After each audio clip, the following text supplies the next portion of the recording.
guys! Welcome back to my channel. So for today's video, magkakaroon tayo ng huge Shein try-on haul. So bago tayo mag-start, meron palang i-launch ngayon ng Shein na mga theme filters sa kanilang mga official social media platforms. Mga filters na pwede makatulong sa inyo para mahanap yung next nyo na outfit idea. So pag ginamit nyo yung filter, bibigyan niya kayo ng random outfit idea na pwede nyo i-recreate gamit yung mga pieces na nakuha nyo sa Shein or kung ano yung nasa closet nyo. So one time dumaan to sa FYP ko, tapos nakita ko yung sample ng filter, and ang astig guys, kasi bagay yung mga outfit, talagang mapipair up mo sila, at ang dali lang, like block tops, kung ano yung mga nasa closet mo, pwede mo talagang magamit. So pwede nyo i-check out yun. And then, meron din pala silang live room, same sa kanilang mga social media platforms, so sa Facebook, sa mismong app nila, Instagram, Twitter, and TikTok. So pwede nyo puntahan yun this coming September 24, between 2 to 5 p.m. Pacific time, and 3 to 6 p.m. Eastern time. Ilalagay ko din guys yung mga details and information sa description box so you can check it out. And then kung gusto nyo i-avail yung mga items na ipapakita ko ngayon, meron akong coupon code na pwede nyong magamit. Pwede nyo i-try out ang kanilang filter. Ilalagay ko yung guide sa description box para pwede nyong matry. So yun lang naman. So again, thank you so much Shein for collaborating with me and for sponsoring this video. Unahin ko muna dun sa mga bag, and kung napanood niyo yung graduation vlog, alam niyo na napakita ko na tong bag na to. Ito ay cloud bag. Sabi ko din pala na mauunang Singapore vlogs, but itong mga hauls ang mauuna guys kasi ito ay may deadline. But anyway, so nabanggit ko nga dun, ito yung mga nakikita kong bag nila nung pumunta kami sa Singapore. Mga naka-cloud bag sila, mga tote bag na cloud bag na ang lalaki. Tapos may mga malilit din na version. So naghanap talaga ako sa Shein, and kita nyo naman sa Shein, multi-category siya, and kung may hinahanap kayo, pwede nyo itry kasi for sure meron sila nung item. Sinerge ko talaga cloud bag, and ayan, meron na ako. Color white siya. Wala siyang parang magnet or lock or zipper dito, but okay lang. Tapos meron siyang maliit na compartment dito. Ayan, may dalawang pocket na pwede mong paglagyan ng kung anek-anek. Ang cute lang neto. Sa susunod kukuha ko ng black. Naisip ko din, kaya white ang kinuha ko kasi nga cloud bag siya, so para halatang cloud talaga. So ayan, ang cute lang. I think pwede siya sa mga comfy outfits. Kunyari may errands ka, katulad nung graduation vlog, saglit lang kami lumabas. Nagamit ko siya, so ang dami mong malalagay. Nadadala niya yung iPad ko, hindi siya yung parang mapipigtas ka agad. So ayan siya, ang cute nito. Ang dami na lang colors na available dun, so pwede niyo i-check out yung link sa description box. So, ayan ang kinuha ko. May pagka-beige siya or dirty white. Hindi siya white na white talaga. Next naman is etong bag na ito. At na-post ko na to sa IG. Ang ganda ng bag na to guys kasi may ganito akong version na color black. Pero mas may storage ito. Yung isa kong nakuha, and nakita nyo yan kung napanood nyo yung dati kong haul. Medyo mas maliit yung storage niya. Tapos, ang nipis nung strap. And gusto ko yung ganito, yung parang ang kapal nung strap niya. Tapos, ayan, color white lang. And ito din yung mga kinukuha ko ngayon. Mga color white na mga bag kasi wala akong mga gantong mga pieces ng bag talaga. Yung mga kinuha kong bags dati, mga orange, ganyan, green. So, ito yung mga gusto ko ngayon since mapipair up ko talaga sa iba't ibang klaseng outfits. Mayroon akong mga additional ngayon na mga white bags, and ang ganda ng kanyang quality. Embossed din siya guys. Ang ganda ng mga detailing na parang buckle. Tapos, meron siyang parang crocodile print ito. Meron siyang buckle na magnet. Nagamit ko na to ng twice ata. Ang dami kong nalagay sa loob. Nalagyan ko ng wipes, ng mga lipstick. Hindi na siya yung mga bags ko na ang liliit tas wala akong nalalagay. So, ito na yung mga kinukuha ko ngayon kasi magagamit ko talaga sila. Medyo makintab siya, but it's okay. Ang ganda din nung kanyang quality. Ito na tayo sa mga tops. Unahin natin dun sa na-post ko sa IG. Ang ganda ng mga backless tops ngayon. Nahihilig ako sa mga backless tops. So, gusto ko yung mga crop top dahil parang ang press ko nila sa pakiramdam. So, ngayon, nahilig naman ako sa backless. Yung konting-konti na lang talaga yung tela. Like, strap na lang yung nasa likod. Tapos, ang pinaka gusto ko dito, ito ay adjustable. May mga nakuha akong backless tops na hindi ko na-adjust yung sikip nung sa likod, yung ganto niya. So, parang yung iba, ang luwag, tas ang pangit tignan, tas hindi mo naman pwedeng taliin yun, diba? Kasi parang hindi na maganda itsura.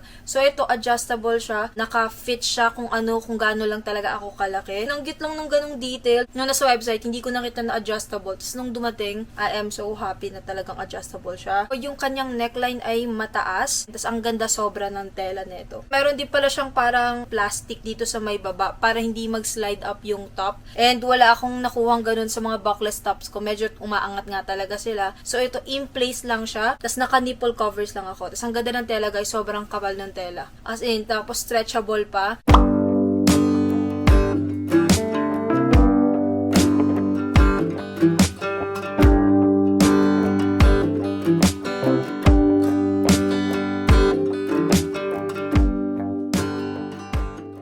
Tapos, syempre, kumuha ako ng black. Dahil, you can never go wrong with black pieces. And ito yung mga lagi kong hinahanap pagka mabilis ang alis. Naghanap talaga ako ng mga black tops. So, ito yung mga kinukuha ko, iba't ibang klaseng design, pero black. This time, backless naman siya. Ito hindi ko pa nasusuot, pero same as nung isa. Adjustable din yung kanyang mga straps sa likodan. Yung dalawang straps dyan ay adjustable. Tapos itong pinakataas, hindi na. And okay lang naman sa akin. Kasi dito lumalaki yung width. Kasi pa nakadepende siya sa kung gaano kalaki yung hinaharap mo. Pwede mo ma-adjust yung straps.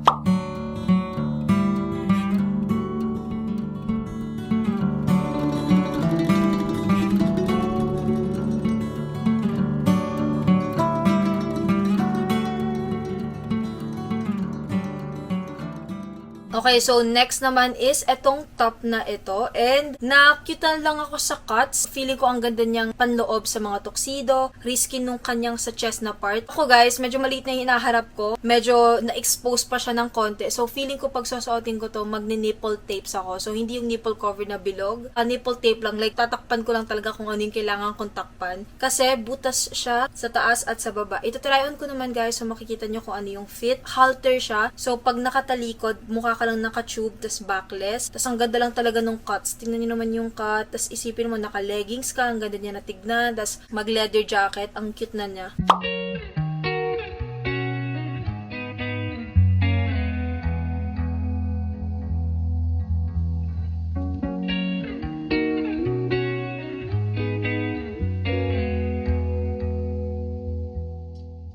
Next category naman guys, ito yung madaming kinuha ko ngayon at ito ay ang mga dresses. So una is itong tube dress na color red na may parang mesh na ganyan. So yung itsura niya, natutone down yung pagka-red. And ito naisip ko parang ang cute lang niyang i-pair sa mga boots. Tapos naka-leather jacket ka, tapos maliit na bag and pwede mo suotin pag birthday mo, ganyan. Akala ko nung unang magsa-slide up siya kasi mesh, pero since may layer siya ng polyester na tela sa loob, hindi siya kaagad nagsa-slide up sa akin. So okay ito. And mahilig ako sa mga dresses talaga kasi isang usuotan lang, okay ka na. Stretchable din yung kanyang fabric. So, I recommend na kayo ay mag-nipple covers sa mga ganito kaysa mag-bra. Pwede mo siyang gamitin sa mga pang-party, tapos pwede mo din siya parang gamitin pag magdi-dinner kayo kasi yung kanyang design, kumikintab na parang hindi ko ma-describe. Ito yung first ever ko na dress na nakuha na ganito, na may lining siya ng ganyan. May moment na nahilig ako sa mga mesh na mga dresses and naging struggle na maghanap ng panloob. So, okay sa akin to na may tela na siya. Hindi na ako mag-iisip kung ano yung nasa panloob. Tapos color red pa. Nakakaano to eh. Ang tawag dito, nakakasosyal ang mga red. Nakakaano yan. Put together, tignan yung mga red pieces.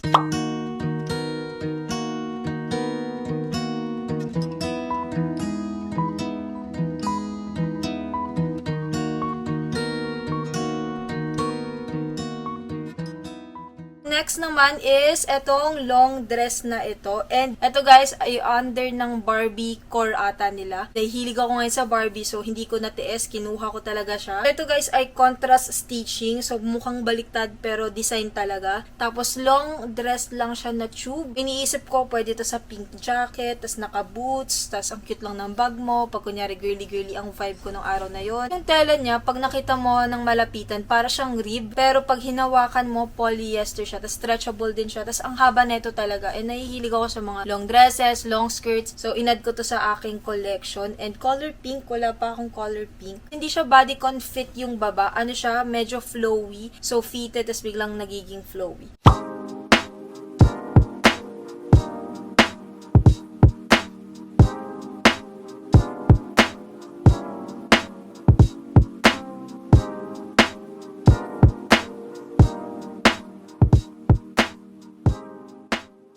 Next naman is etong dress na to. And pag pinakita ko ng ganito, mukha lang siyang tube. Tapos actually nung dumating to, nalito pa nga ako. Sabi ko, ba't may ganito? Hindi naman ako nag-place ng ganito. Mukha siyang skirt na butas sa gilid. Pero nung binalikan ko sa website, ito pala ay dress. Tatryan ko naman para makita nyo kung ano yung fit niya. Pero dress siya na chocolate brown ang kinuha ko. Tapos para siya naka-off shoulder pero asymmetrical yung cutout niya. Sobrang nice niya. And iniisip ko, boots again. May mga high boots ako nakuha from Shein. So, pwede kong gamitin dito, tas pwede kang mag-night out, pwede kang mag-dinner, pwedeng mo siyang gamitin. Mahirap itaas ang kamay kasi kada taas mo or kada galaw mo, nagsaslide up siya. But, you know, tiis ganda, and ang cute niya talaga. Wala pa akong gantong klaseng dress. Ito yung mga need ko ngayon, mga pang formal dresses, like yung parang, pag kunyari may dinner, ganyan, ito yung mga kailangan ko. And napansin ko yun nung baccalaureate mass ko, nung before ako mag-graduate, and nung mismong graduation, wala akong mga parang formal dresses. Yung mga dresses ko, pang forma sila, na parang naka-mesh dress, ganyan.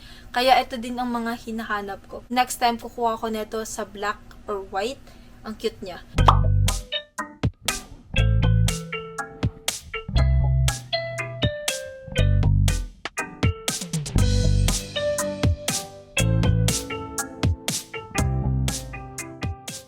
Next naman is itong dress na sobrang kakaiba ng cut. Ipapakita ko sa try-on pero medyo complicated siya. As isa pa guys, sa iniisip ko is yung cut nung kanyang skirt. Masyado siyang maikli. Tapos nung tinry-on ko to, yung cut niya nasa gilid na ng pukirat ko. So iniisip ko kung ano yung panting gagamitin ko dito. Pero grabe guys, hindi ko alam. Ita-try out ko pa to ng maayos. Kasi hindi ko alam kung masusuot ko to. Like, ganito lang yung humaharang sa waist ko. Tapos paano yan? I-expose na ang pukirat ko dyan sa gilid. So, hanapan ko to or gagawin ko to ng paraan. Naka-cut out siya dito sa may chan mo na part. Ang ganda ng fit nito sa akin guys. As in, isa to sa mga excited akong matanggap talaga. Pero hindi ko lang naisip kung paano ko or ano yung gagamitin kong undergarments. I'll see. Tas sobrang haba din yan. So, pwede mong gamitin pang dinner talaga ito.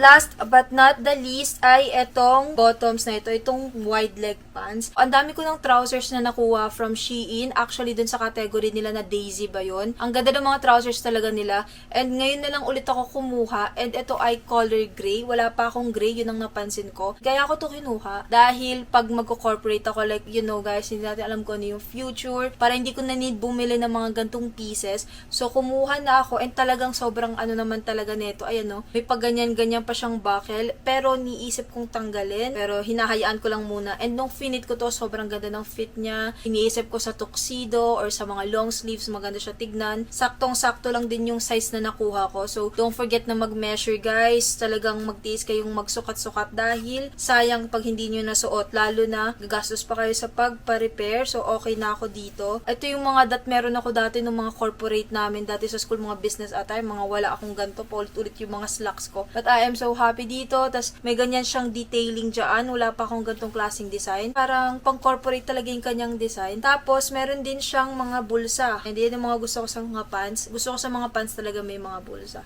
So, ang ganda ng tela. Hindi din siya nagugusot, guys. Hindi ko pa to nilalabhan. Galing pa tong package mismo. And hindi siya gumugusot. Tas sobrang presko nung kanyang tela.